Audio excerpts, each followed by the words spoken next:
Good day, champions! Welcome to our online worship celebration. Youth ka man, young professional, or even an adult, this is the year that you need to step up, that we need to rise up, champions. We are blessed na kasama namin kayo today. So, take your time to greet each other on the comment section below and share this on your page or invite your friends and family so that they can experience God's goodness for today's celebration. Hello po sa mga bagong kasama natin dyan online and welcome po sa Champion Life Center Philippines. And now, let's prepare ourselves to praise and worship the Lord. And be encouraged because the Word of God is truth. Pastor Kathleen Bandame will share us the Word today. Good morning, church. Once again, we are here to worship and celebrate the goodness and greatness of our God. Kapatid, before we begin, let me just encourage you, no? Sabi dito sa 1 Corinthians chapter 2 verse 9. This is what the scriptures mean when they say, no eye has seen, no ear has heard, and no mind has imagined what God has prepared for those who love Him. Kapatid, ano ba ang wildest dream natin ngayong 2021? Because let me tell you, ang sabi ng Bible, for those who love God, no eye has seen, no ear has heard, and no mind has imagined kung ano ang meron ng Diyos para sa inyo. At lahat ng ito makukuha natin, sabi dito, for those who love God. And what better way can we express ang pagmamahal natin sa Panginoon than through worshiping Him? And so, as I invite you to worship, let's just set aside anything that would distract us and let's focus on God. Here we go.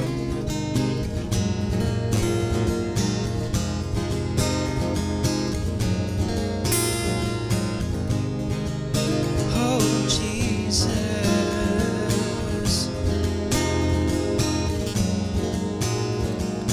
Oh, dear God, we ask for your favor. Come and sweep through this place. Oh, we desire you. Indeed, Lord. And I just want to be with you, be where you are, dwell in your presence, oh God. Oh, I want to walk with you.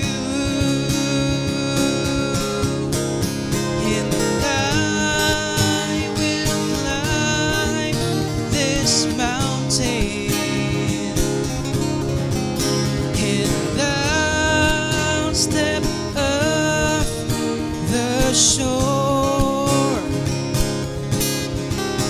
and I have chosen to follow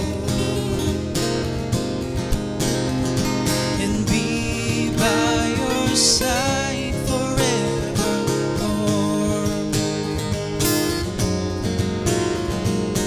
Let's sing this again. We ask for your favor, O Lord.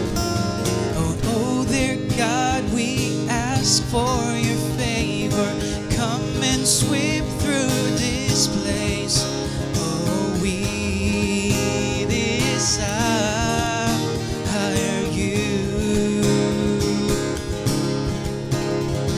And I just want to be with you, be where you are, dwell in your presence, oh God.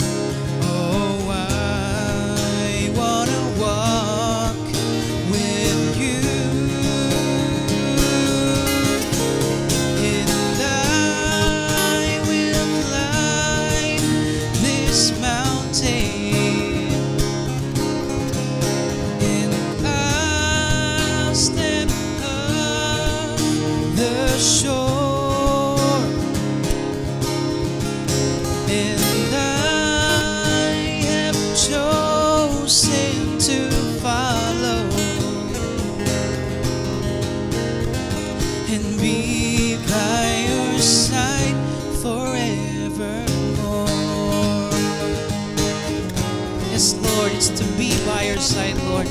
That is our heart's prayer. Tell me what you want me to do, Lord God. Tell me what you want for my life. It is yours, oh God, it is yours. And do your will, have your way, be Lord God in this place. Oh, I want your will to be done, and I will climb this mountain, and I'll step off the shore,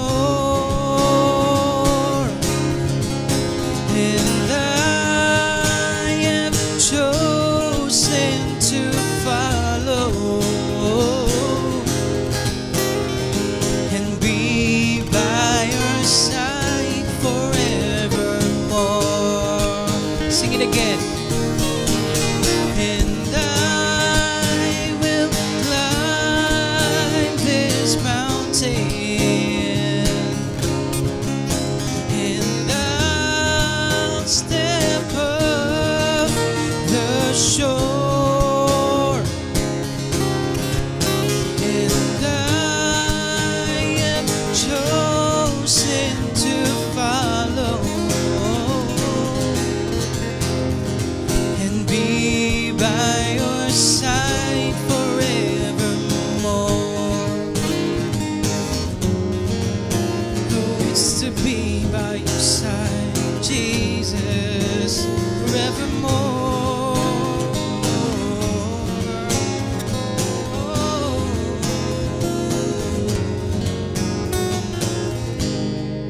Thank you, Lord.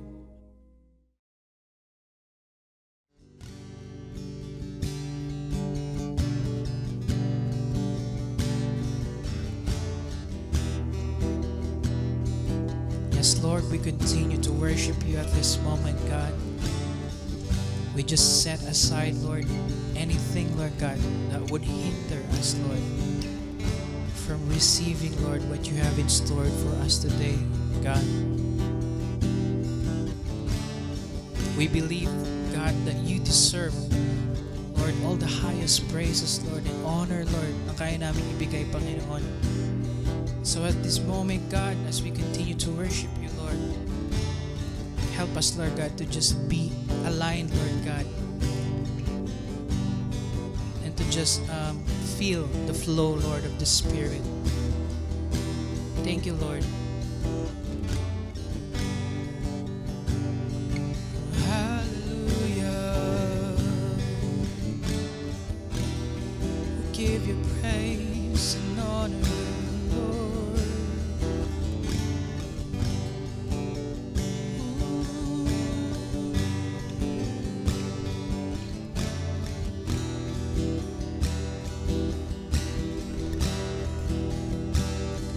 One name holds way above them all.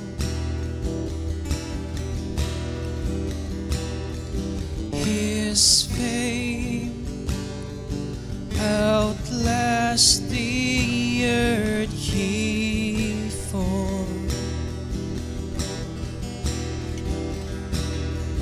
His praise resounds beyond the stars, and echoes in our hearts.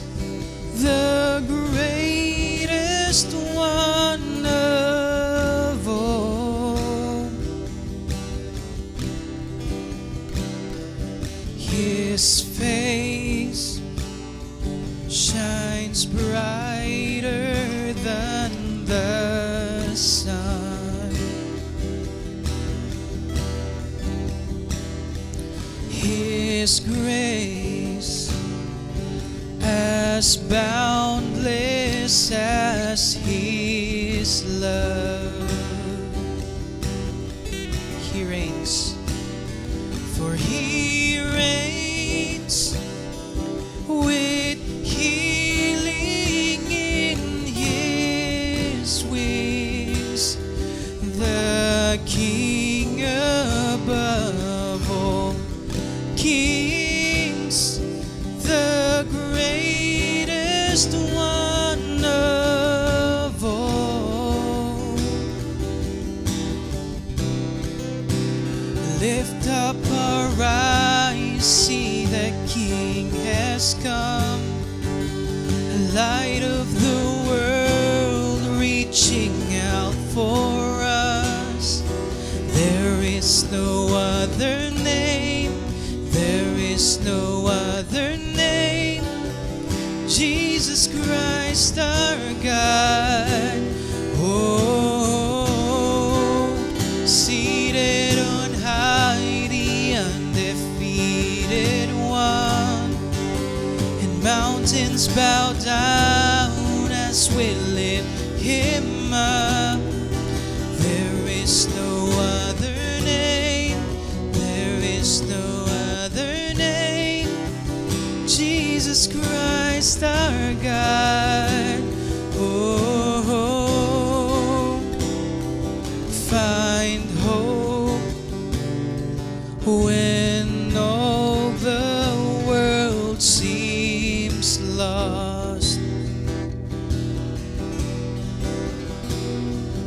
Behold the triumph of the cross.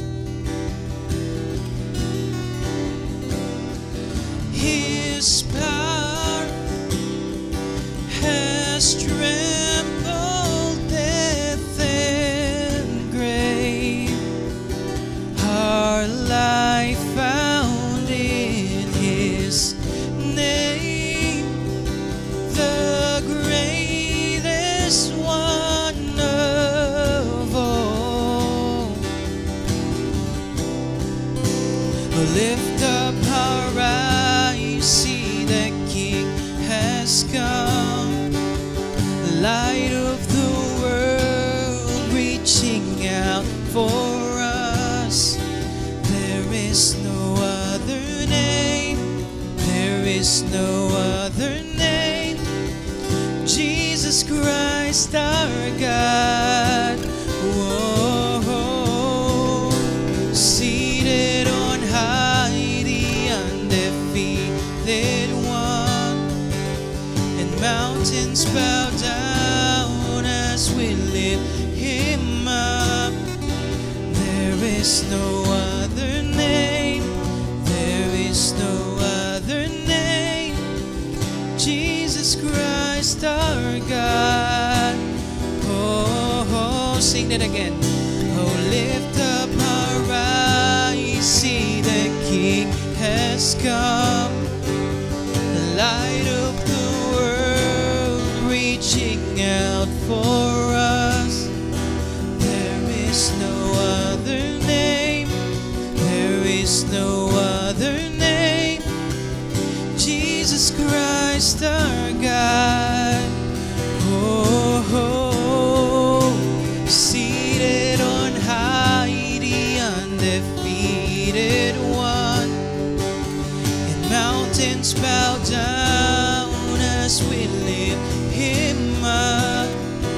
There is no other name, there is no other name, Jesus Christ our God. Oh, Jesus. Yes, indeed, you're the name that is above all name, Lord. And in your name, God, sickness, disease, fear, and everything will bow down. And so we just declare the name of Jesus in this place. Hallelujah. We praise you. We give you all the highest praise and adoration. Oh, Jesus, you're so wonderful. Oh, it's the sweetest name.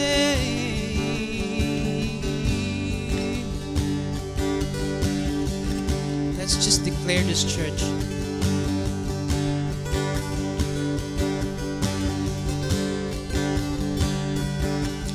The earth will shake and tremble before Him. Chains will break as heaven and earth sing.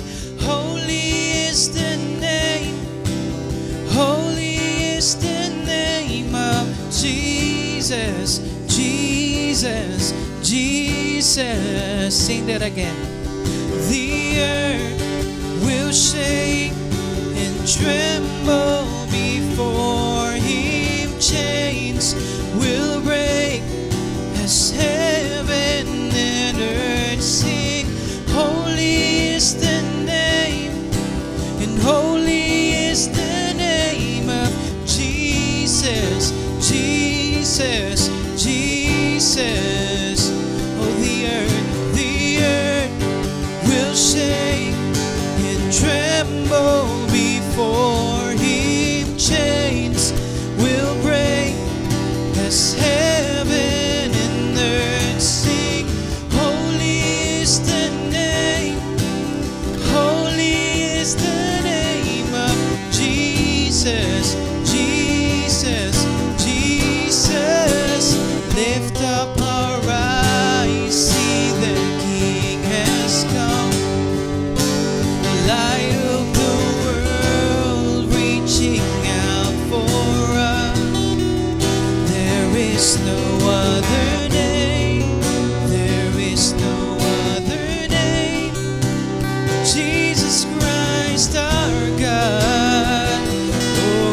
Oh, seated on high, the undefeated one. Mountains bow down as we lift Him up. There is no other name, there is no other name, there is no other name, there is no other name. Jesus,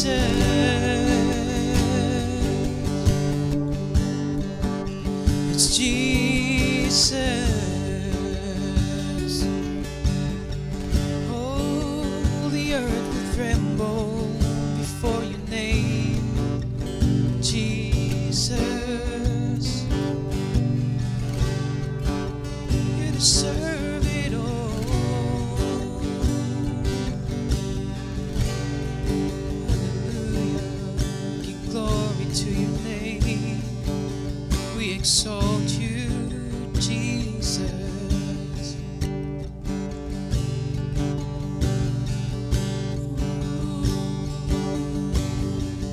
Thank you, Lord, for your faithfulness, for your sweet presence.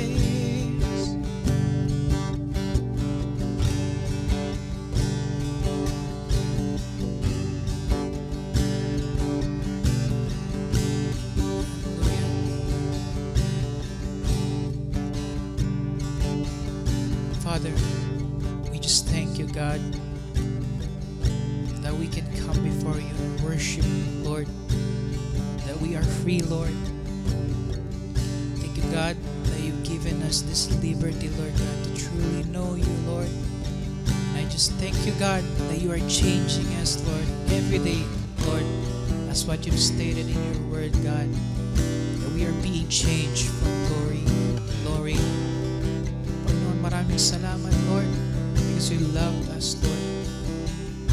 Thank you, Lord God, because in you we can find our hope, we can find our security. Jesus, the name that is above all name. We give you, Lord, all the glory, Lord.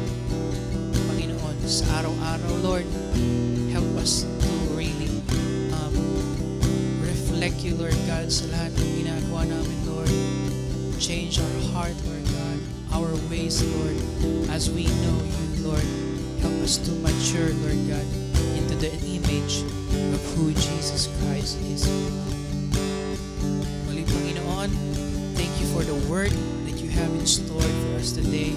I pray that it would bring healing, Lord God. It would bring transformation, Lord God, that we might be able to demonstrate it, Lord God, sa araw-araw na buhay namin, Lord. Thank you for your servant, Lord. Bless him, Lord. And thank you that all throughout the service, Lord, your Spirit is just gonna be with us, Lord. Online man kami, Panginoon, but you are not limited. So, God, we give to you all the highest praises, honor, thanksgiving, and adoration in the mighty name of Jesus. All of this we ask. Amen and amen.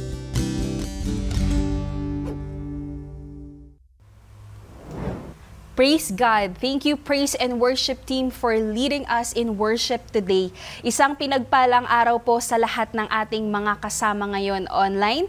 Let us know where you are watching from by commenting below.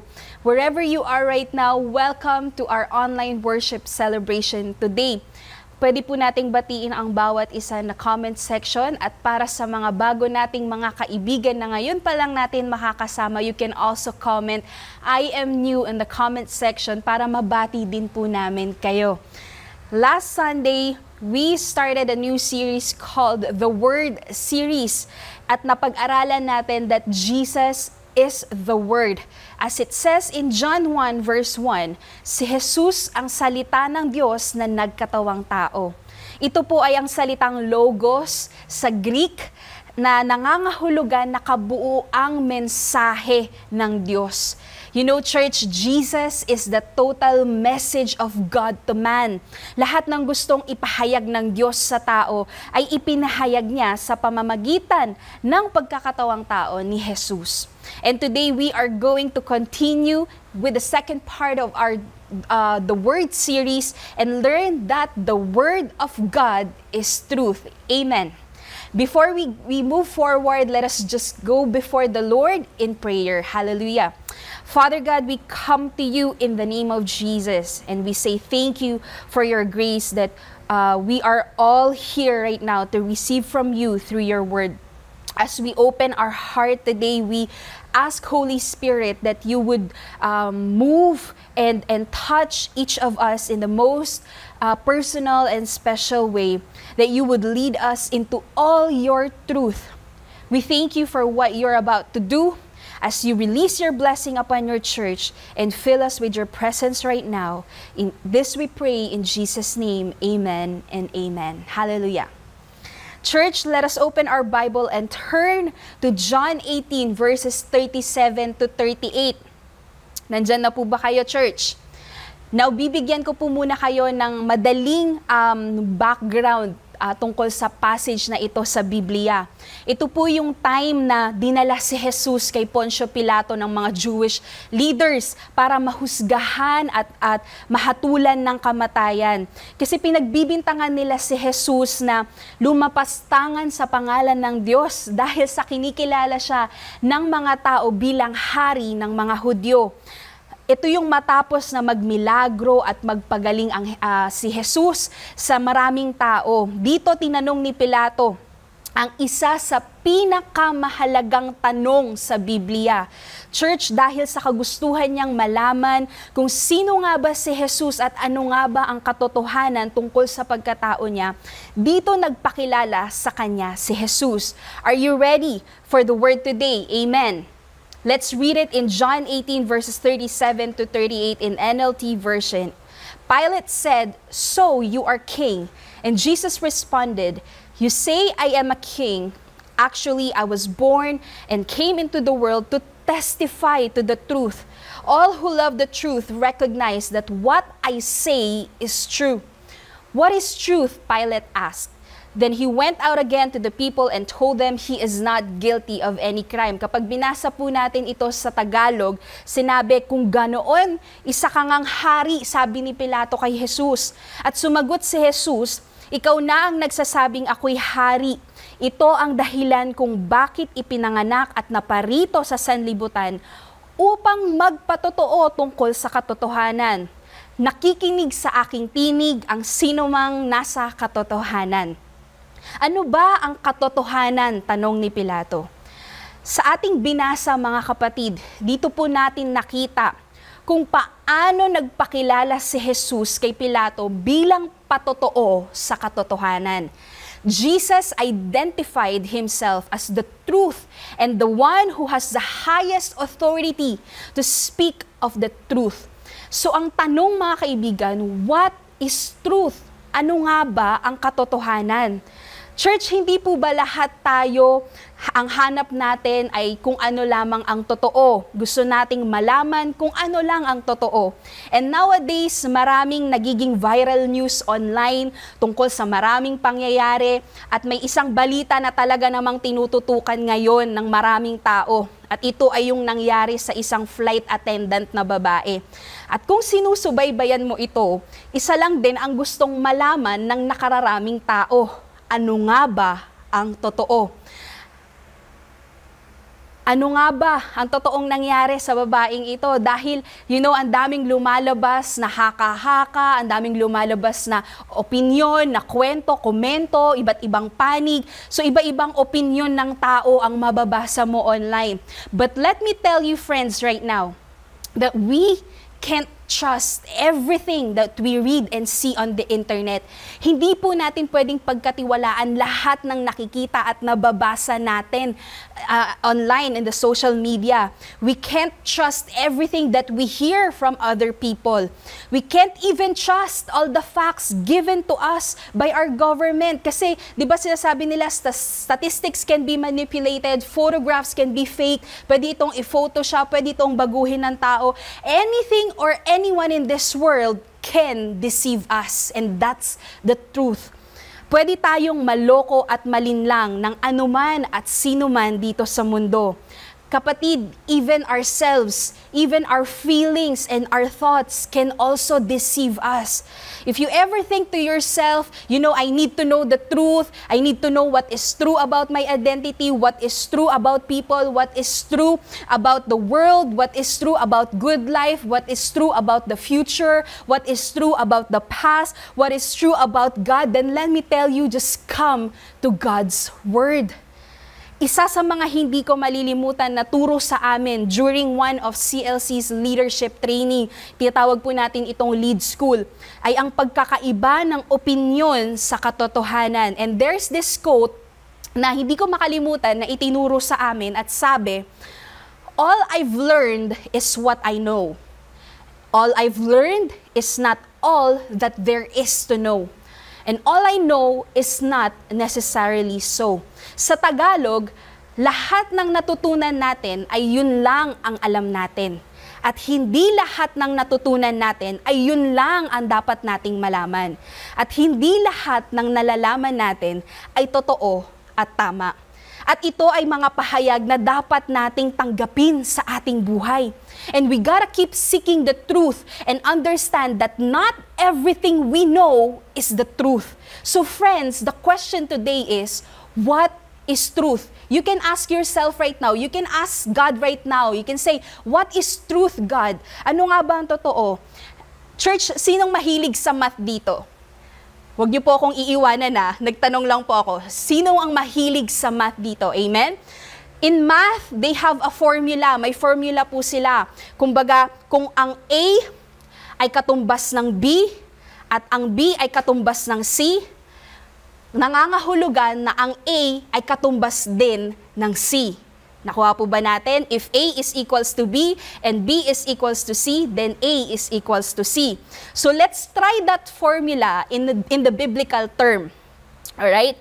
If John 1:1 says that the Word of God is Jesus, and John 14 verse 6 says that Jesus is the truth, then the Word of God is truth.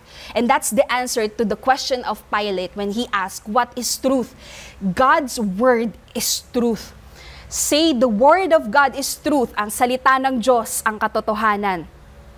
As Christians, we accept a lot of opinions as truth and believe believe them for our lives. We place these opinions in our truth drawers, and when they're actually lies, minsan nilalagay natin ito bilang katotohanan sa ating buhay na hindi naman pala totoo. Ito'y mga kasinungalingan o opinion lamang ng tao. And when this happens, we risk walking out false truths in our lives. For example po, madalas kong marinig na sinasabi ng mga tao, lalo na ng mga Kristiyano, ang katagang hindi ka bibigyan ng Diyos ng problemang di mo kakayanin. Sounds right? 'Di ba? Sounds good. Kasi gusto mo lang naman maka-encourage ng taong nagdadaan sa matinding pagsubok sa buhay. But the Bible actually teaches us the opposite. May mga pagkakataon na bibigyan tayo ng Panginoon ng higit pa sa kaya mong pasanin upang matutunan natin na dumipende sa Kanya ng buong buo. Even Apostle Paul learned to rely on the Lord with everything that he got, with everything that he has. In 2 Corinthians 1 verses 8 to 9, it says, Paul said, "We think you ought to know, dear brothers and sisters, about the trouble we went through in the province of Asia." Ito po yung during the mission days of Apostle Paul. He said, "We were crushed and overwhelmed beyond our ability to endure, and we thought we would never live through it. In fact, we expected to die." Tignan niyo po yung hirap na pinagdaanan niya. But as a result, we stopped relying on ourselves and learned to rely on God who raises the dead. Church, may mga pagkakataon na mawawalan ka ng lakas at kakayahan sa mga pinagdadaanan mo para matuto kang umasa sa Panginoon at mailuwalhati siya sa buhay mo. Amen. Even in our Christian culture, even in the church, we can have our own opinions, our own ideas. We have opinions and ideas on how we should do things, how we should run the church, how we lead the people. And we need to recognize that these are sometimes the ideas of men and might not be truth. This is what we call religion, mga kapatid. Man-made rules and opinions that is not in alignment to God's Word. Hallelujah. If the Word of God is truth, then number one, the Word of God is our standard for living. God's Word should be the perfect standard by which we guide our lives. Kung ang salita ng Diyos po ay katotohanan, ito ang magiging standard ng ating mga buhay. In 2 Timothy 3 verse 16 says that all Scripture is inspired by God. Lahat daw po ng nakasulat na ilathala sa Biblia ay kinasihan ng Diyos.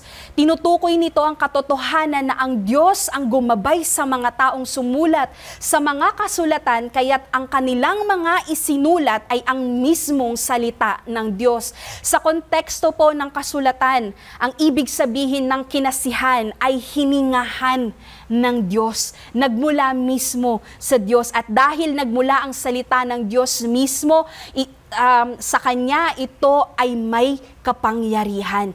Makapangyarihan po ito. Ito dapat ang may final say or may final authority sa buhay ng isang tao. Malalaman natin kung totoo ang isang bagay sa ating buhay, kung nakaayon ito sa salita ng Diyos.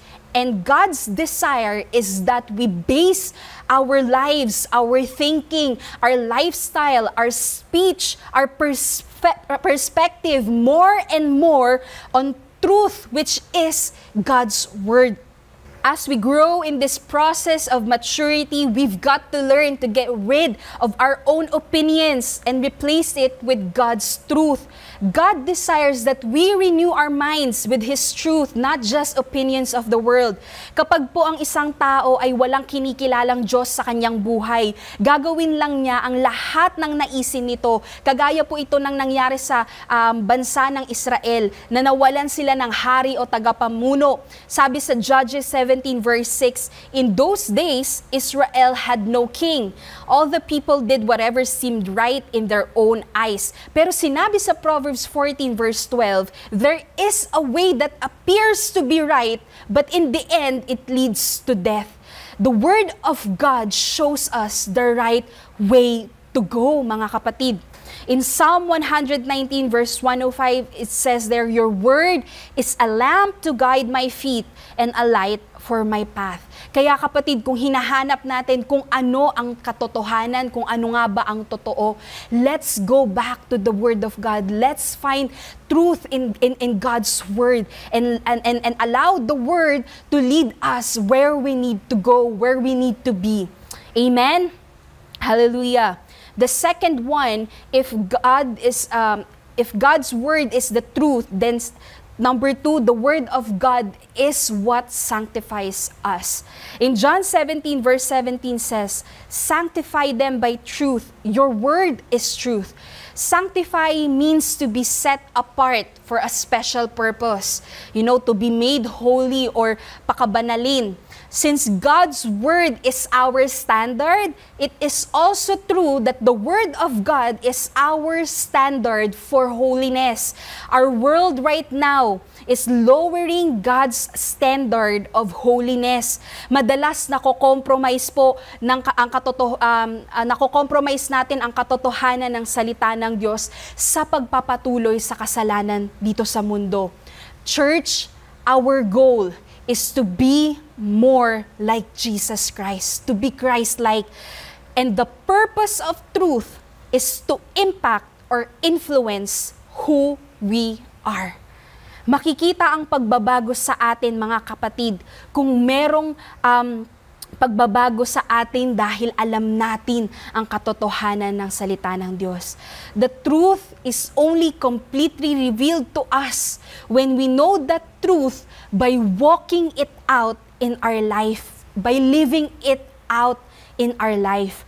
If you have not walked it out, then you don't know the truth. The same thing, maaring alam natin ang Biblia, maaring nakikinig tayo ng salita ng Diyos every Sunday, pero kung hindi natin ito na isasagawa pagdating ng Monday, ng Tuesday, ng Wednesday, ng Thursday, ng Friday, ng Saturday, hindi talaga natin alam ang katotohanan. Kailangan, mga kapatid, maging totoo ang salita ng Diyos sa ating pamumuhay din. Amen? Amen. Church, God is interested in His sons and daughters growing and demonstrating the truth to the world. Kahit ginagawa ng nakararami, kung hindi naman tama o naaayon ito sa katotohanan ng salita ng Diyos, hindi tayo makikisali sa kanila.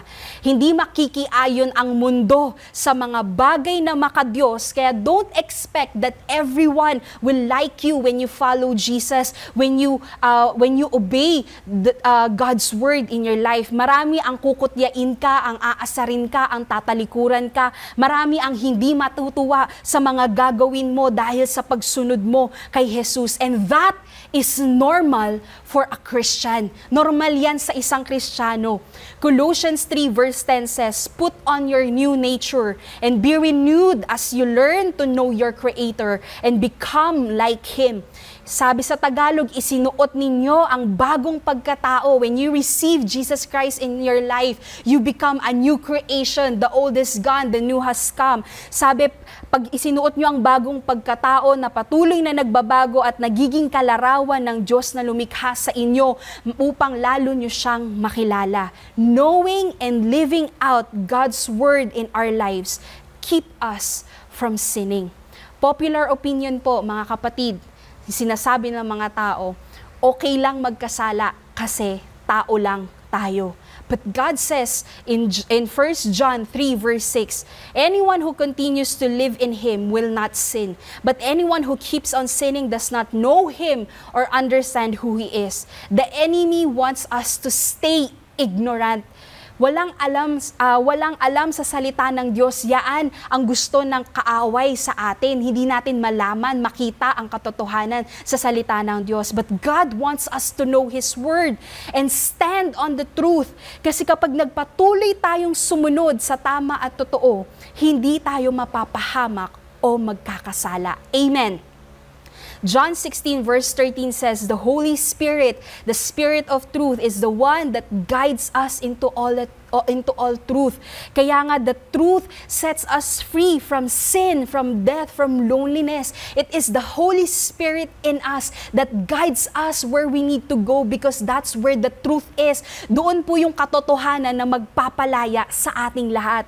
Psalm 119 verse 11 says, I have hidden your word in my heart that I might not sin against you. So hindi lang basta alam natin ang salita ng Diyos, kung hindi isinasa puso natin upang maisabuhay natin ito. Church, all Christians are called on to be separated from the unbelieving world spiritually. And we don't do what the world does, but we do what God wants us to do. Amen. And our third point for today is that the Word of God is our security. Church, His Word is our sure confidence. Sabihin mo, God's Word is my sure confidence. Hallelujah.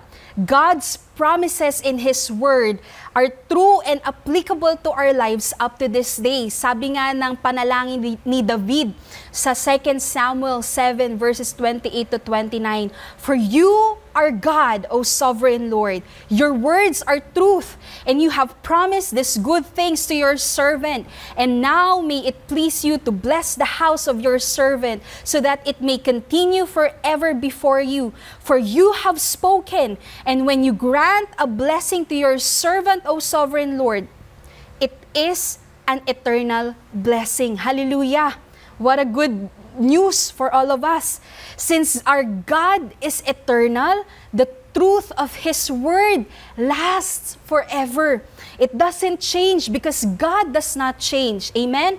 Whatever He is promising us today is a promise that we can stand on tomorrow. Hallelujah!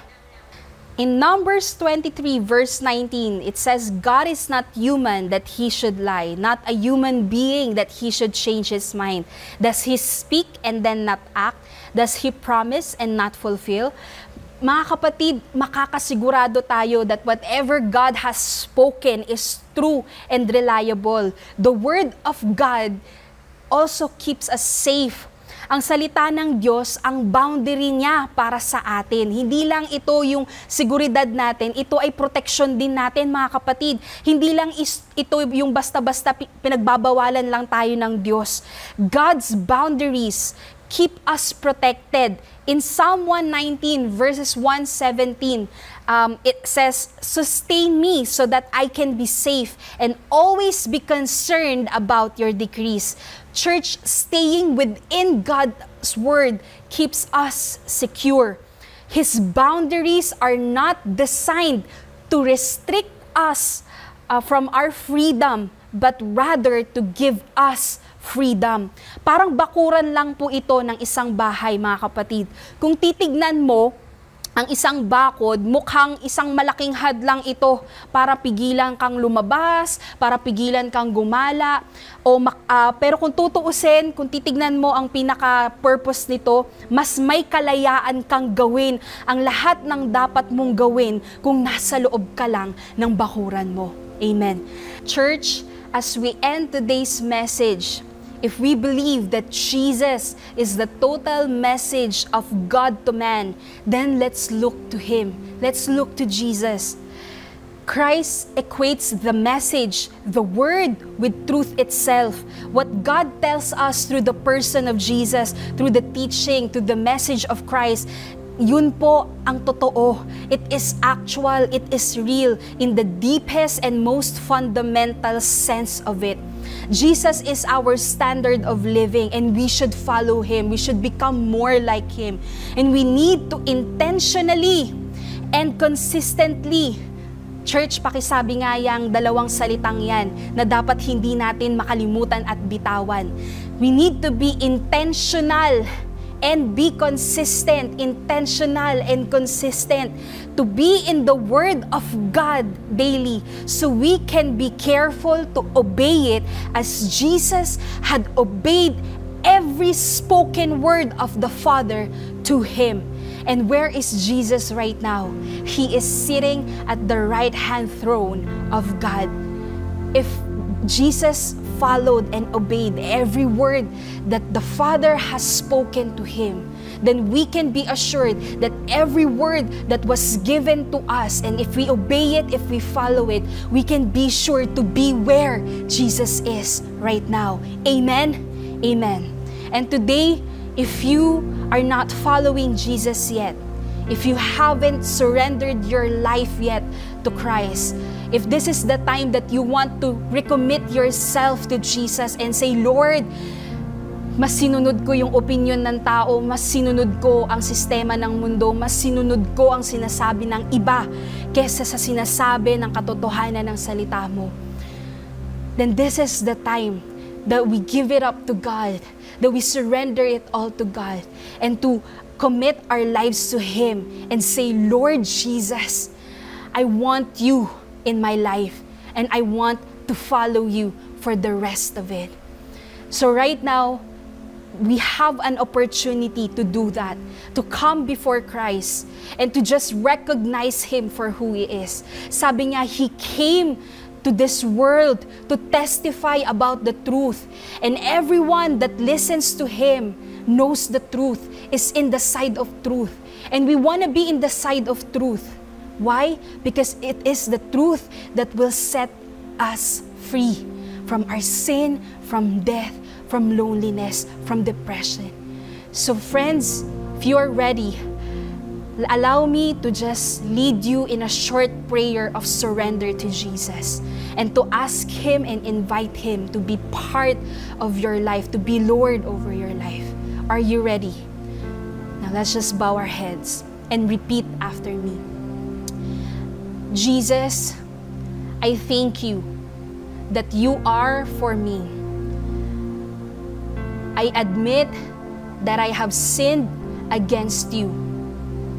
I believe in what you have done for me, that you have died on the cross to forgive me, to save me from my sins. Jesus, I invite you to come into my life, to cleanse me, to forgive me, and to be my Lord and Savior. Today, I surrender my life to you. Today, I recommit my life to you. Today, I give my life to you, Jesus.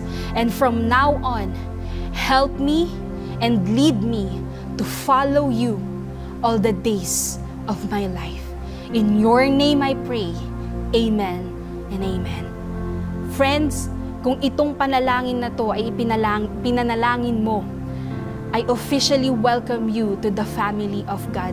Sinabi niya, to those who received Him, to those who believe in Jesus, Jesus gave them the right to become the children of God. Kaya kapatid, congratulations, ikaw ay isang anak na ng ating Diyos. And hindi dito nagtatapos ang iyong journey. Hindi nagtatapos dito ang iyong commitment, ang iyong desisyon. God wants you to grow and to be planted in the church where He's leading you.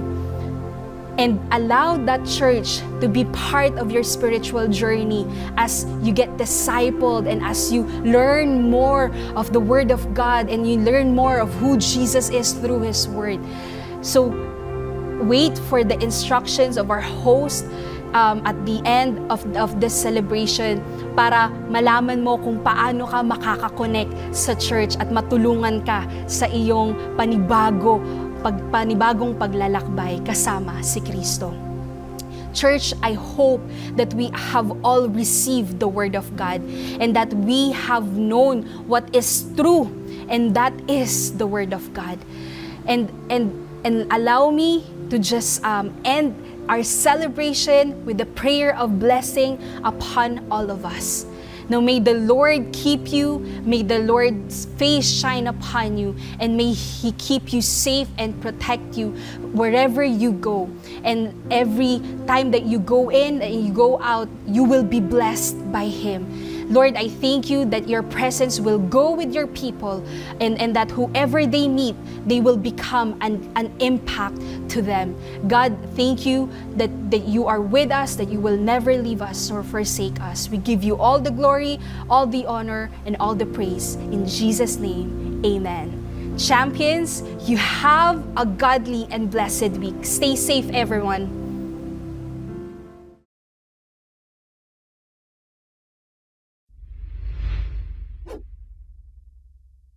Thank you, Pastor Kathleen Bandame, for sharing with us the Word today.